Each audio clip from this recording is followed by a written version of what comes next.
ఇప్పుడు సోషల్ మీడియాలో అఖండ 2 వర్సెస్ విశ్వంబర్ అని ఒక ఇష్యూ నడుస్తుంది అనమాట. అంటే బాలయ్య బాబు గారు సినిమాల పరంగా చిరంజీవి గారిని తొక్కేస్తున్నారు అని. సో ఏం చెప్తారు?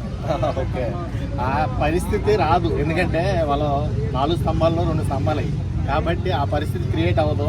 ఒకే రోజు రిలీజ్ డేట్ అన్నారు కానీ చాలా ఫేక్ న్యూస్ అది.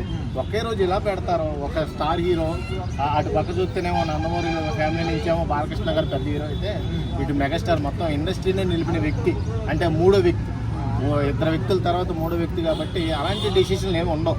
అదంతా కూడా ఫేక్ న్యూస్. ఒకటే చెప్తున్నా, అఖండ 2 మనం చూసాం ఆల్రెడీ, ట్రైలర్ టీజర్ చాలా అంటే చాలా ఊపు వచ్చింది.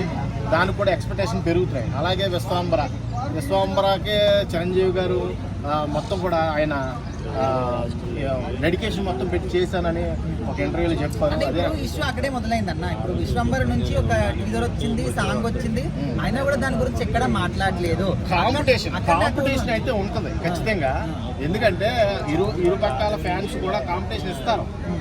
పవన్ కళ్యాణ్ ఇప్పుడు చిరంజీవి గారు కానీ బాలకృష్ణ గారు కానీ ఏ సినిమా తీసినా కాంపిటీషన్ గానే తీశారు. నువ్వు హిట్ కొడితే నీ హిట్ కొట్టాలా, లేకపోతే నువ్వు పొలిటికల్ తీస్తే నేను పొలిటికల్ తీయాలా, లేకపోతే నువ్వు నరసింహనాయుడు అంటే నేను ఇంద్రసేనారెడ్డి అనాలని కాంపిటీషన్ గానే నడిచింది. కాబట్టి కాంపిటీషన్ లో చూడండి. కానీ ఇది ఏదో వారికి కారణం అవుతుందంటే మట్టికి నేను ఒప్పుకోను. ఎందుకంటే పెద్ద హీరోలు కాబట్టి మనం గౌరవించుకోవాలి. మన తెలుగు ఇండస్ట్రీలో 4 స్తంభాల్లో 2 స్తంభాలని నేను చెప్తున్నాను కదా. కాబట్టి వాళ్ళని మనం గౌరవిస్తేనే మనం ఇండస్ట్రీ బాగుంటుంది.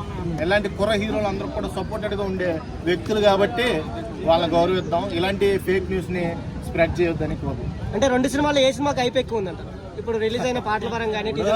2 కళ్ళులో ఏ కన్ను పొడి చేసుకుంటావు చెప్పు. ఇప్పుడు ఇండస్ట్రీలో పెద్దలలో వాళ్ళిద్దరిని కూడా మనం సపోర్ట్ చేయాలి, సమానంగానే సపోర్ట్ చేయాలి.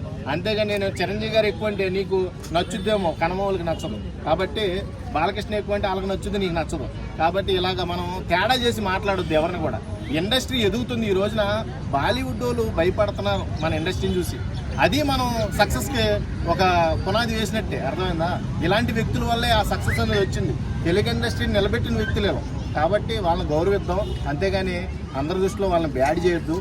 ఎందుకంటే పెద్ద హీరోలు కాబట్టి రేపు పొద్దున వచ్చే భవిష్యత్ తరాల యువతకి ఆదర్శంగా నిలిచే వ్యక్తులు కాబట్టి వాళ్ళ సినిమాలు 2 కూడా సక్సెస్ఫుల్గా తెర మీదకి రావాలి, అందరూ కూడా అలరించాలని మనస్ఫూర్తిగా కోరుకుంటున్నాను.